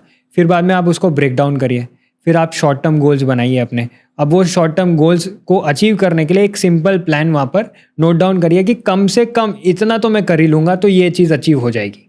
तो अगर इतना भी कर लोगे आप तो इजीली अचीव किया जा सकता है। और आपको क्या कहते हैं, खुद के ऊपर भरोसा रखना होगा। टाइम आएगा कि आपका जो ग्रोथ है वो स्टॉप हो जाए, स्टैग्नेंट हो जाए एक ही जगह पे, आप उसके आगे ना बढ़े, बट आपको भरोसा रखना होगा, कंसिस्टेंट रहना होगा। ऐसे नहीं कि प्रोग्रेस नहीं हो रही है, छोड़ना है यार, क्या फ़ायदा, क्या फ़र्क पड़ रहा है, 1 साल से कर रहा हूँ, इधर ही अटका हुआ हूँ। तो वैसे नहीं, आप कंटिन्यूसली करते रहिए, है ना। वो क्या कहते हैं, वो एक्स मारने वाली बात है ना कि फर्स्ट टाइम में नहीं, वो 100th टाइम पे आपका ब्रेक होगा पूरा वुड का लॉक। तो वही है, आपको कंटिन्यूसली करते रहना है तो आपकी अचीवमेंट हो जाएगी। वाह, अभी आपने बताया था निशाना लगाते हैं या आप स्कोरिंग की बात कर रहे थे, तो क्या आप हमारे ऑडियंस को बता सकते हैं कि शूटिंग में स्कोरिंग सिस्टम क्या होता है, कैसे डिसाइड होता है, क्या है वो स्कोरिंग सिस्टम शूटिंग में? क्योंकि मुझे भी कुछ खास इसके बारे में पता नहीं है। शूटिंग स्पोर्ट में एकदम सिंपल सा स्कोरिंग सिस्टम दिया गया है। आजकल तो इलेक्ट्रॉनिक टारगेट्स आ गए हैं जिस पे आप शूट करते हो तुरंत आपके लैपटॉप पर दिखाई देता है कि क्या स्कोर हुआ, टोटल क्या हुआ, सीरीज़ यानी कि 10 शॉट्स का टोटल, और आपका मैच होता है 6 सीरीज़ का यानी 60 शॉट्स का, या फिर 4 सीरीज़ का यानी 40 शॉट्स का। तो उसका टोटल ऑटोमेटिक होते रहता है साइड बाय साइड। बट आप अगर ट्रेडिशनल मेथड से देख रहे हैं, टारगेट के ऊपर स्कोर करना है तो कैसे, जहाँ पर ऑटोमेटिक आपको स्कोर नहीं पता चल रहा है तो उस पर अलग अलग रिंग्स बनाई हुई होती है। सबसे बड़ा जो रिंग होता है उसका 1 पॉइंट है और जो सबसे छोटा रिंग होता है उसके 10 पॉइंट्स हैं। 10th पॉइंट के लिए पिस्टल शूटिंग में 2 रिंग्स होते हैं एक्चुअली, एक को आउटर 10 एक को इनर 10 बोलते हैं, और उसी से डिसाइड होता है अगर जब टाई हो जाए तो जिसके भी इनर 10s ज़्यादा होंगे वो हायर रैंक पे जाएगा ऑब्वियसली। और राइफल शूटिंग के बारे में बात करें तो वहाँ पर भी सिमिलर मेथड है स्कोर करने का। जो सबसे बड़ा रिंग होगा वो 1 पॉइंट का होगा, जैसे हम अंदर की तरफ जाएंगे सेंटर में आपका स्कोर बढ़ता जाएगा, लास्ट में एक सिंगल डॉट बच जाती है जो कि हमारी 10 पॉइंट्स है राइफल शूटिंग के लिए। ओके, ये थोड़ा सा क्लीशे हो सकता है बट मुझे पूछने का बड़ा मन कर रहा है। तो जनरली जो लोग नेशनल्स खेलते हैं या इंटरनेशनल्स खेलते हैं तो वो 10 पे मारते हैं, तो एवरेज कितने पे लगता है उनका? मतलब 10 शॉट में से वो कितने नंबर पे गोली मार पाते हैं?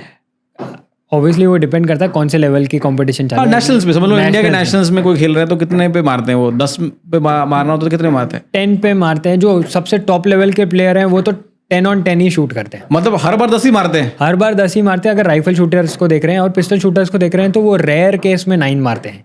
यानी 10 शॉट में आपको एक 9 मारता हुआ दिखेगा, 2 9, तीसरा 9 तो बहुत मुश्किल से वो लोग मारते हैं।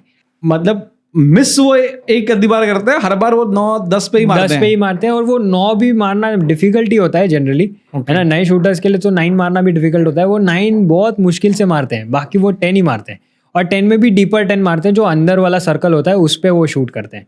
तो काफ़ी एक्यूरेसी, और आजकल कॉम्पिटिशन काफ़ी बढ़ भी गए हैं नंबर ऑफ पार्टिसिपेंट्स की वजह से। मैं चाहता हूँ कि जो लोग ये वीडियोस देख रहे हैं ना, आपने कभी शूटर टारगेट पे मारा है तो कितने नंबर पे मारा है नीचे कमेंट करके बताइए। क्योंकि मैं जब जनरली फायर करता हूँ, मतलब ऑब्वियसली मैं शूटिंग के गन से फायर नहीं करता हूँ, मैं नॉर्मल यूट्यूब गन से फायर करता हूँ। तो 6, 7, 8 पे जब मैं फायर करता हूँ 10 मीटर से, तो कई बार तो मुझसे निशाना भी नहीं लगता। बट मुझे सुन के बड़ा आश्चर्यचकित हुआ कि लोग 10 पे ही मारते हैं। Wow, that is something. अब शूटिंग में ना जनरली जैसा आपने बताया कि कंपोजर होता है, या कई लोग जो होते हैं ना कब्बे सवा के होते हैं, जैसे पंजाब में हम लोग बोलते हैं, कई लोग थोड़े से हाई टेम्परमेंट के होते हैं। तो क्या तरीका है थोड़ा सा एक शूटर को कंपोज होने के लिए, काम होने के लिए क्या टेक्निक है कि वो काम एंड कंपोज हो सके? टेक्निक देखिए, ऐसी कोई बनी नहीं है आज तक दुनिया में जिससे इंसान जो गुस्से वाला है वो अचानक से कंट्रोल में आ जाएगा, वैसा नहीं है। आप ऑब्वियसली मेडिटेट करते हो तो आपका एंगर मैनेजमेंट, जो क्या कहते हैं एंगर इश्यूज है, वो सॉल्व होने लग जाता है। नहीं, मेरा कहने का मतलब है कि आई गेस मैंने गलत तरीके से सवाल पूछा। हाँ। कई बार क्या होता है कि हम लोग जब शूटिंग करते हैं, हाँ, शूटिंग रेंज पे तो मैंने 10 में से 10 मार लिया, समझ लो, है ना। 10 में से 10, 9, 8 जो भी है, हमने ना शूटिंग प्रैक्टिस कर ली, बहुत अच्छा परफॉर्म किया। कई लोग जब देखा मैंने कंपटीशन में जाते हैं, जब वहां फायर करने आते हैं तो फिर वो गड़बड़ हो जाता है। गन सेम रहता है, टारगेट सेम रहता है, इंसान सेम रहता है। तो आई गेस कई लोग जो है प्रेशर में परफॉर्म नहीं कर सकते। फॉर एग्जांपल, अगर हमारे इंडिया से लोग ओलंपिक्स में गए होंगे तो ऐसा तो है नहीं कि उन्होंने कभी गन चलाई नहीं, वो तो प्रोफेशनल हैं। और अगर वो जब compete कर रहे हैं तो उनका वो अगर गोल्ड नहीं ले पा रहे हैं या ले पा रहे हैं, तो क्या है अंडर प्रेशर परफॉर्म करने का टेक्निक? और आई एम श्योर आप बाहर से देखते हो ज़्यादातर समय, तो क्या आप गाइड करना चाहोगे या क्या सलाह देना चाहोगे कि क्यों शूटर ये मिस कर जाते हैं, या उनको क्या सलाह देना चाहोगे आप? तो कंपटीशन में प्रेशर आना ये वाजबी है, इसमें कोई इशू नहीं है। आपको प्रेशर आएगा, प्रेशर फील होगा, चाहे आप हो चाहे वो विराट कोहली होने दो, कौन सा भी प्लेयर हो, वो अभिनव बिंद्रा ही क्यों ना हो, सबको प्रेशर आता है। बट वो प्रेशर को वो पॉजिटिवली आप लेते हो, तब आपको वो प्रेशर आपके अच्छे के लिए काम करना शुरू करता है। ऑब्वियसली प्रेशर हमारे लिए बहुत अच्छी चीज़ है, क्योंकि उससे आप अलर्ट हो जाते हो। प्रेशर आपके बेसिकली वेन्स में ब्लड पुश करने के लिए आता है हमें, कि हम अलर्ट हो जाते हैं। अभी मुझे कुछ समझ में नहीं आ रहा है, आजू बाजू क्या हो रहा है, मेरे नया है सब कुछ, तो उस वक्त आपको प्रेशर क्रिएट होने लग जाता है। तो उस वक्त आप अलर्ट हो जाते हो, तो ये अच्छी बात है। आपको पता चल जाता है मैच में शूटर्स क्या करते हैं, शूट कर रहे होते हैं तो कुछ शॉट वो जानबूझ के मतलब कैंसिल करते हो, एकदम कॉन्शियस हो जाते हैं कि थोड़ी भी मिस्टेक मैं नहीं करूँगा यहाँ पर। तो ये अच्छी चीज़ है। बट हार्ट बीट रेस उसमें होती है, तो लोगों को लगता है यार अब मेरा हाथ में स्टेबिलिटी नहीं रहेगी, तो यहाँ से वो नेगेटिव रूप ले लेता है और वो बिगाड़ देता है आपके मैच को। तो आप उसको पॉजिटिव लीजिए कि प्रेशर आया, बहुत बढ़िया है, अब मेरा शूटिंग इंप्रूव होने वाला है, प्रेशर आ रहा है, अच्छा करूँगा मैं। तो ये जो थॉट प्रोसेस है अगर आपकी रहेगी तो आप अच्छा शूटिंग कर पाएंगे। अमेजिंग। ये अगला सवाल है वो थोड़ा सा हटके है, खास करके जो हमारे क्लाइंट्स हैं वो तो बिल्कुल नहीं करते, एटलीस्ट मैं तो बिल्कुल नहीं करता। वो ये है कि गन को जो है ना, गन पिस्टल की क्लीनिंग कितनी इंपॉर्टेंट है, और कैसे मैं मेंटेन करूं, कैसे मैं उसको जो है ना एक ढंग से मेंटेन करके रखूं। क्योंकि जब मैं एनसीसी में था तो वहाँ तो हमें रगड़ा लगा करके ना वो इंसास साफ कराया करते थे, हमें एसएलआर साफ कराया करते थे। शूटिंग में कितना इंपॉर्टेंट है गन को मेंटेन करना? क्या बेस्ट प्रैक्टिस है जिससे मैं गन को मेंटेन कर सकूं, खास करके जो शूटिंग वाले राइफल्स एंड पिस्टल्स हैं? क्योंकि आप तो बहुत सारे गन्स को मैनेज करते हैं, आपके पास 3 अलग अलग शूटिंग रेंजेस हैं, और आप कई और खोल रहे हैं आने वाले दिनों में। तो क्या आप सलाह देना चाहोगे खास करके अमेच्योर को, या जिनके पास ऑलरेडी गन है, वो कैसे मेंटेन करें अपने गन्स को, कैसे क्लीन करें? गन हो या कोई भी इक्विपमेंट हो, आपको रेगुलर उसका मेंटेनेंस करना बहुत इंपॉर्टेंट है। अगर आप उसको रेगुलरली यूज़ कर रहे हो तो अच्छी बात है, तो आप उसको बस क्लीन कर लीजिए। अगर आप उसको नहीं यूज़ कर रहे हो तो प्लीज़ उसको वीकली यूज़ करना स्टार्ट कैसे रानी मुखर्जी ने जैसे साफ किया था फिल्म में, या कैसे कैसे क्लीन करें? नहीं वैसे नहीं, ऑब्वियसली आपके बैरल में से कचरा निकालना होता है आपको सबसे पहला, क्योंकि आपको एक्यूरेसी मेंटेन करनी है। तो आप बैरल के अंदर कॉटन पैलेट्स आते हैं, सस्ते पैलेट्स होते हैं, 5-6 रुपये का एक होता है, आप उससे शूट करिए, 2-3 शॉट चला लीजिए, उससे क्लीन हो जाएगा बैरल। बाकी आपको ऑयलिंग करना चाहिए, देखना है कहाँ कहाँ पे आपका मैकेनिज्म है जहाँ पे यूज़ हो रहा है, वहाँ पर अलग अलग ऑब्वियसली गन पाउडर होते हैं, सॉरी गन पाउडर नहीं, आपके मॉली ग्रीस आता है एक ब्लैक कलर का, आप वो यूज़ कर सकते हो स्प्रिंग्स पे लगाने के लिए। और क्लीनिंग बहुत इंपॉर्टेंट है, जैसा मैंने बताया कि आप वहाँ पर कहीं पे भी डस्ट पार्टिकल्स ना सेटल होने दें, उसको क्लीन करते रहिए। आपको ऑब्वियसली स्क्रू से ओपन करना पड़ेगा, आपके वेपन को थोड़ा बाहर आप निकाल दोगे तो आपको अंदर का पूरा पार्ट दिखने लग जाएगा, तो आप वहाँ से क्लीनिंग कर लेंगे तो वो साफ़ हो जाता है। ये जनरल मेंटेनेंस है। अगर आपको लगता है कि नहीं 1 साल हो गया मेरे वेपन को, तो आप प्लीज़ किसी प्रोफेशनल के पास लेकर जाइए, तो वो उसको सर्विस प्रोफेशनली करेगा, वो सारे पार्ट्स ओपन करके फिर उसको सर्विस करेंगे, तो ये इंपॉर्टेंट है। आई डोंट नो इस बात में कितनी सच्चाई है या नहीं है। मैंने अभी न्यूज़ में कहीं देखा था कि जब गेम्स हो रहा था ओलंपिक का, तो मनु मुबारक जी का गन में ना कुछ इशू आ गया था या ख़राब हो गया था, तो क्या उन्होंने सर्विस नहीं कराई थी अपने गन की, या क्यों ऐसा क्यों होता है? देखिए, है तो आखिर में इक्विपमेंट, तो इक्विपमेंट मैल फंक्शन कर सकता है, इसमें कोई इशू नहीं है, बट वो यही है कि उसका टाइमिंग थोड़ा सा गलत हो गया उनका। वो ओलंपिक के मैच के दौरान ही हो गया उनका, और वो जहाँ पर सर्विस करवाने का जो उनका स्टॉल लगा हुआ था मोरनी कंपनी का, वो काफ़ी दूर था, तो ऑल द वे वहाँ से मैच के बीच में वहाँ से चल के वहाँ तक जाएं, रिपेयर करवाएं, फिर शूटर वापस आए, उतने में उनकी हार्ट बीट रेस हो जाती, काफ़ी प्रेशर क्रिएट हो जाता, तो वो परफॉर्म नहीं कर पाते। ऐसे टाइम में शूटर के पास एक्स्ट्रा वेपन होती है जनरली, तो वो अपने एडिशनल जो वेपन था उन्होंने उससे शूटिंग करी, बट उसमें काफ़ी टाइम भी वेस्ट हो जाता है। तो ये कुछ चीज़ें हैं। बाकी आप क्या कहते हैं 100% ये नहीं बोल सकते कि अब मैंने सर्विस करवा लिया है अब गन में कुछ नहीं होगा। वो उसके बावजूद ऑब्वियसली ओलंपिक जैसे बड़े स्टेज के लिए वो वेपन लेकर जा रहे हैं, तो उन्होंने सर्विस करवाई होगी, ऐसा मैं मानता हूँ। बट वो आना क्या कहते हैं, वो बैड लक है, उसको हम कुछ नहीं कर सकते, वो होना था, वो हो गया। एक शूटर को क्या क्या गाइडलाइंस को फॉलो करना होता है, या क्या क्या चीज़ें को उसे फॉलो करना चाहिए? What are the general guidelines जो आप चाहते हो कि हर शूटर फॉलो करे जब आप शूटिंग रेंज में आए? शूटिंग रेंज पर अगर आप आ रहे हैं, शूटिंग रेंज पर अगर आप आते हैं, तो सबसे पहले तो बेसिक चीज़ें आपको ध्यान रखनी होती है कि आप गन के साथ फिजिट ना करें, आप बहुत ज़ोर ज़ोर से बात करके दूसरे शूटर्स को डिस्टर्ब ना करें। ये एथिक्स है जो कि एक शूटर में होने चाहिए, किसी भी स्पोर्ट्स पर्सन में होने चाहिए, कि कोई दूसरा भी ट्रेन कर रहा है मेरे सामने, मैं उसको डिस्टर्ब ना करूं। अगर मेरी ट्रेनिंग हो गई है तो ऐसे नहीं कि बाहर आके मैं गप्पे लड़ा रहा हूँ ज़ोर ज़ोर से ताकि दूसरे उसमें डिस्टर्ब हो जाए, वो नहीं करना चाहिए। ये जनरल एथिक्स है। आप अगर एक शूटिंग रेंज पे एंटर करते हैं, बाकी वो जो नॉर्मल रेंज के रूल्स हैं ऑब्वियसली वो तो फॉलो करने है। जैसे एंट्री करना है आपको, आप अंदर आए हैं तो आप अपने वेपन को सही जगह से लीजिए, वापस सही जगह पे रख लीजिए, तो ये जनरल रूल्स हैं। बाकी आपके क्वेश्चन को मैं क्लियरली एक्चुअली समझ नहीं पाया। तो एक शूटर को इंडिया में जो आप जिस गन्स की हम बात कर रहे हैं, एयर पिस्टल्स, एयर राइफल्स, क्या इसके लिए इंडिया में लाइसेंस की रिक्वायरमेंट है? लाइसेंस की रिक्वायरमेंट ऑब्वियसली एयर वेपन्स के लिए नहीं है। यहाँ पर शूटर आईडी कार्ड है जो हमारा काम आता है हमें वेपन्स ऑर्डर करने के लिए। आपने जब वेपन ऑर्डर कर लिया होता है तब आपके पास एक शूटर आईडी कार्ड होता है जिसके बेसिस पे आप वो वेपन ऑर्डर करते हैं। अगर आप नेशनल प्लेयर हैं तो आपके पास एक रिनाउंड सर्टिफिकेट होता है जिससे जीएसटी ऑफ हो जाता है आपका। ओके, तो टैक्सेस में आपको बहुत वेवर मिलता है। हाँ, 4 लाख पे टैक्स, मतलब बहुत कितना हो गया? 1 लाख रुपए का तो टैक्स ही बच गया।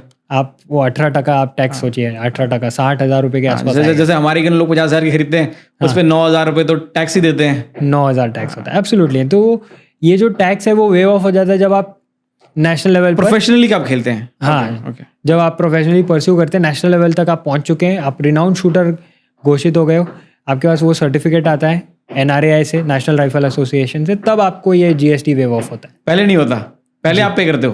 पहले आपको GST पे, ऑब्वियसली आप स्टार्ट कर रहे हो ये स्पोर्ट, तो आप जैसे बाकी स्पोर्ट के इक्विपमेंट्स पे GST है वैसे इसके ऊपर भी GST। हाँ, बट एटलीस्ट गवर्नमेंट ने इतना तो किया है कि आप जब रिनाउंड शूटर बन जाए तब आपको GST नहीं भरना पड़ता। इसका मतलब है कि आप सीरियस हो स्पोर्ट को लेके, तो आपको ये वेपन मतलब सस्ते में मिलनी चाहिए थोड़ी सी। और .177 के लिए लाइसेंस की रिक्वायरमेंट नहीं है, नहीं होती। ओके, एक सवाल जो बहुत से लोग पूछते हैं और जनरली मैं भी पूछना चाहता हूँ, जब आप एक सिटी से दूसरी सिटी जाते हो वेपन को लेकर के, लाइसेंस की रिक्वायरमेंट नहीं है। जब हम इसे फ्लाइट में लेके जाते हैं या ट्रेन में लेके जाते हैं, तो ट्रेन में तो आई डोंट थिंक सो जरूरत है। फ्लाइट में क्या रूल्स हैं एयर गन्स को कैरी करने के, और क्या कुछ चार्जेस होते हैं या नहीं होते हैं? डिपेंड करता है कि आप किस पर्पस के लिए ट्रैवल कर रहे हैं। ओके। अगर आप किसी कंपटीशन के लिए ट्रैवल कर रहे हैं तो ऑब्वियसली जो एसोसिएशन ने ऑर्गेनाइज किया है वो आपको वेपन कैरी लेटर देते हैं। उस वेपन कैरी लेटर पे आपको कोई वेपन हैंडलिंग चार्जेस नहीं पे करने होते हैं। ओके। अदरवाइज अगर आप जा रहे हो और आप वेपन कैरी कर रहे हो अपने साथ में, तो वेपन हैंडलिंग चार्जेस होते हैं जो कि 5,500 से 6,000 7,000 रुपये के बीच में होना चाहिए जनरली। वन वे का? हाँ, वन वे का 6,000 रुपये मुझे कैरी करना देना पड़ेगा एयरलाइंस आप को? वेपन लेकर जा रहे हो तो अगर मैं फॉर एग्जांपल मैं अपने मुंबई के घर से अपने लुधियाना के घर जा रहा हूँ और फ्लाइट में मैं एक एयर गन कैरी कर रहा हूँ, तो मुझे वेपन हैंडलिंग चार्जेस 6,000 रुपये देने पड़ेंगे? 6,000 रुपये आपको देना पड़ेगा। और अगर आप किसी कंपटीशन में जा रहे हो तो फिर वो वेव ऑफ होता है। ओके, कंपटीशन में जा रहा हूँ तो पैसे हाँ, लगेंगे? तो अब पैसा नहीं देना है आपको, क्योंकि ऑब्वियसली आप कंपटीशन के लिए जा रहे हो, है ना, तो आप स्पोर्ट्स पर्सन हो, तो ये अननेसेसरी चार्जेस हमें नहीं। बट ये सबके लिए है या फिर स्टार्टिंग बेसिक के लिए भी, अमेच्योर के लिए भी ये अलाउड है कि कैसा? जो भी कंपटीशन के लिए, कोई भी कंपटीशन आप कर रहे हो, लेटर है आप तो कैरी कर सकते हो? हाँ, आप कैरी कर सकते हो। कोई भी कंपटीशन नहीं, जैसे आप कोई अच्छे लेवल का कंपटीशन जहाँ पर आपको स्टेट ट्रैवल करने की जरूरत पड़ रही है, ओके, तब आप को चार्जेस नहीं पे करने पड़ते, अदरवाइज पे करना पड़ता। ओके, तो इट वाज अमेजिंग। कुछ सवाल, एक दो सवाल और रह गए मेरे, है ना? हाँ, क्योंकि मेरे पास ना गन्स से रिलेटेड मेरे पास बात करने के लिए बहुत है, मतलब मैं आपसे घंटों बैठ करके पूछ सकता हूँ इधर उधर की के सवाल, क्योंकि मेरे पास बहुत सारे सवाल हैं। आई गेस ये वीडियो काफ़ी लंबा हो जाएगा, बट फिर भी 2-3 चीज़ें मैं जानना चाहता हूँ। अब कुछ तो हो गए शूटर्स जो शूटिंग करना चाहते हैं, अब कुछ लोगों को ना कोच बनने का बड़ा शौक होता है ना? मतलब ऐसा नहीं होता उन्हें कंपटीशन करना, उन्हें कोच का बहुत शौक होता है। तो अगर किसी को कोच बनना है तो what's the process to become a coach? और इंडिया में क्या क्या उसके लिए परमिशन है, लाइसेंस है, कोई टीचर है, कैसे बनता है कोई कोच? कोच बनने का एक सिंपल प्रोसीजर ये है कि आप पहले प्लेयर बनिए। अगर आप अच्छे प्लेयर हो या फिर अच्छा प्लेयर नहीं भी हो, आपके पास अच्छा एक्सपीरियंस हो गया, तो भी आप कोचिंग कर सकते हो। मैं ये नहीं बोलूँगा कि अगर कोई ओलंपिक मेडलिस्ट है तो वो अच्छा कोच होगा। नहीं, अगर किसी ने डिस्ट्रिक्ट में ढंग से ना खेला हो तो वो कोच बन सकता है क्या? ये द ट्रिक क्वेश्चन कि अगर किसी ने डिस्ट्रिक्ट भी नहीं खेला है तो क्या वो कोच बन सकता है? तब बड़ा सवाल है, क्योंकि अब सामने वाले की कैपेबिलिटीज पे सवाल आ जाएगा। ऑब्वियसली एक टाइटल चाहिए होता है आपको जब आप कोच बनते हैं, तो आपसे कोई कोचिंग क्यों लेना चाहेगा, है ना? तो वो कोचिंग इसीलिए लेना आते हैं आपके पास क्योंकि आप एक अच्छे प्लेयर हो ऑलरेडी। तो वो सोचते हैं कि हाँ, अगर आप वहाँ तक गए हो, आपके पास इतने सालों का एक्सपीरियंस है, तो आप मुझे भी वहाँ तक लेकर जाओगे। तो यही सोच के एक इंसान जनरली कोच के पास आता है। अदरवाइज अगर आप कोचिंग अगर आप बोल रहे हैं तो मतलब मैं नहीं सोचता। अब चलिए, एक अच्छा प्लेयर हो, आप एक अच्छा प्लेयर बन गए, तो क्या कोचिंग देने के लिए कोई सर्टिफिकेशन होता है इंडिया में? क्या what's the process for that? NIS का एक कोर्स है।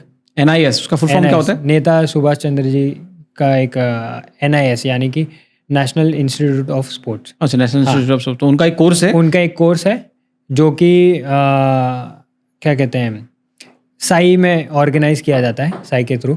तो वहाँ पर आप ये course sports authority of India के थ्रू किया जाता है, और वो से कोई भी ले सकता है या सर्टेन प्लेयर ले सकता है? कैसा है? प्लेयर ही सर ले सकते हैं। ऑब्वियसली उसकी कुछ फीस होती है, वो पे करके आप जा सकते हो। हाँ, आप ले सकते हो। एंड देन आपका सर्टिफिकेशन हो जाता है, then you can become a coach. Become a coach, you are a certified coach. हाँ, तो ये सर्टिफिकेट आपको मिल गया, उसके बाद आप कोच हो, आप शुरू कर सकते हो कोचिंग कर सकते हैं। अब जो लोग ना तो शूटर्स हैं, ठीक है, ना तो उन्हें कोच बनना है, आई एम श्योर कि कुछ लोगों को शूटिंग रेंज, जैसे आपके 3 शूटिंग रेंज हैं और अभी आप बहुत सारे शूटिंग रेंज खोलने वाले हैं ऑल ओवर इंडिया, तो अगर किसी को शूटिंग रेंज खोलना हो, हाँ जी, ठीक है, तो व्हाट्स द प्रोसेस? उसका क्या खर्चा आता है? What's the minimum investment? क्या है शूटिंग रेंज में, कितना इन्वेस्टमेंट लग जाता है? एक शूटिंग अकेडमी ओपन करने के लिए ऑब्वियसली डिपेंड करता है कि आप क्या लेवल की अकेडमी ओपन करना चाहते हो। अगर आपको एक बेसिक अकेडमी ओपन करनी है जो इंटरनेशनल स्टैंडर्ड्स की हो, बट उसमें बेसिक इक्विपमेंट्स हो, जिनके पास खुद का गन है वो आके ट्रेनिंग करे, इलेक्ट्रॉनिक टारगेट आप नहीं लगाना चाहते, तो आप मान के चलो 3 लाख रुपए में, 4 लाख रुपए में आप शुरू कर सकते हो।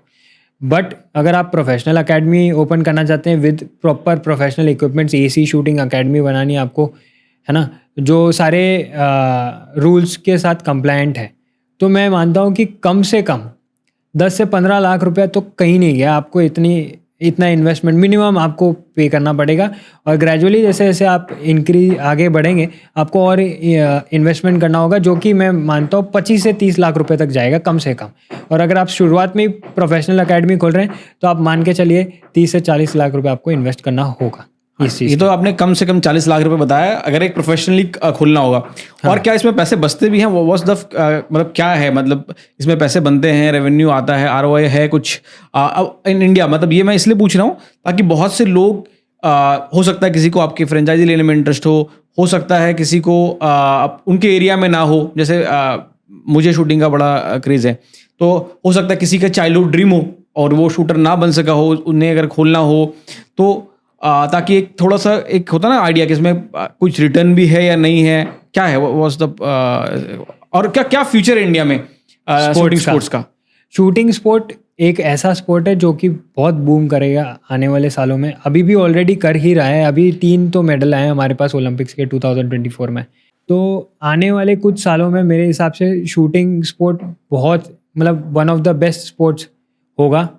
और अगर आप all over the world check करते हैं तो जूनियर वर्ल्ड कप्स हो गए, अभी जूनियर वर्ल्ड कप का आप चेक करोगे लिस्ट में नाम तो इंडिया फर्स्ट रैंक पर है। आप देखेंगे चाइना तो वो 3rd 4th रैंक पर है। इंडिया के पास 20+ मेडल्स है, चाइना के पास 6 मेडल्स है। तूती बोल रही है इंडिया की इसके अंदर, एक चीज एक स्पोर्ट्स में हमारी तूती बोल रही है। हाँ, यानी कि हम लीडर्स हैं इसमें, मार्केट लीडर्स इंडिया है। हम भी लीडर्स हैं सर, एब्सोल्युटली है ना, सेल्फ प्रमोशन।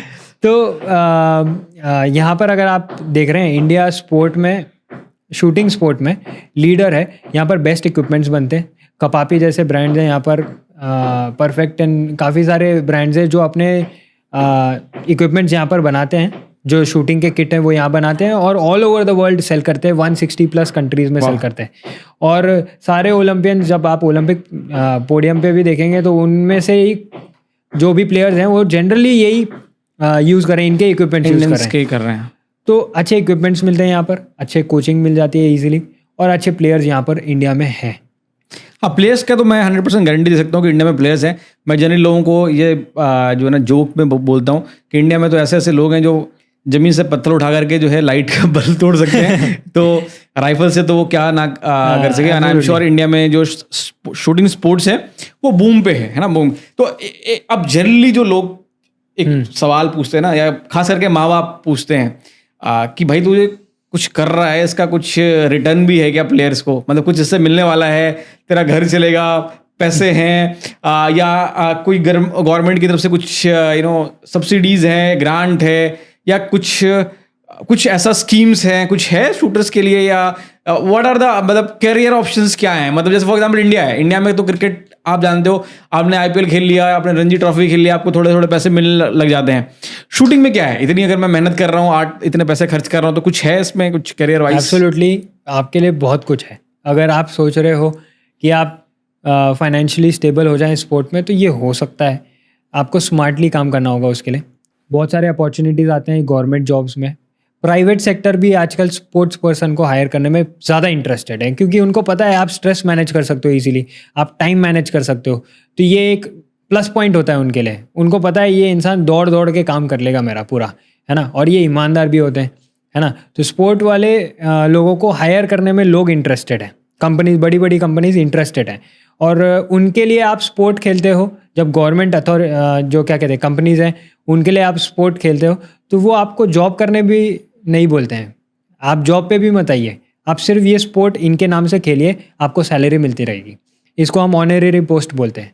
जब आपको ऑनरेरी पोस्ट के लिए आप अप्लाई करते हो, आपको मिलता है वो पोस्ट, तो ऑब्वियसली वो ऑनरेरी है, क्योंकि आप अच्छे प्लेयर हो, इस वजह से आपको ये पोस्ट मिला है। और आप हमारे डिपार्टमेंट को रिप्रेजेंट करिए। आर्मी में काफ़ी सारे प्लेयर्स हैं, नेवी में है, एयरफोर्स में से काफ़ी सारे प्लेयर्स हैं हमारे, और आप देखेंगे ONGC में है, IT में है, और टाटा भी काफ़ी सारे स्पोर्ट्स पर्सन को प्रमोट करते हैं। तो काफ़ी सारी कंपनीज हैं। प्राइवेट सेक्टर में तो भर भर के जॉब्स मिलते हैं आपको, है ना। ये एक चीज़ हो गई।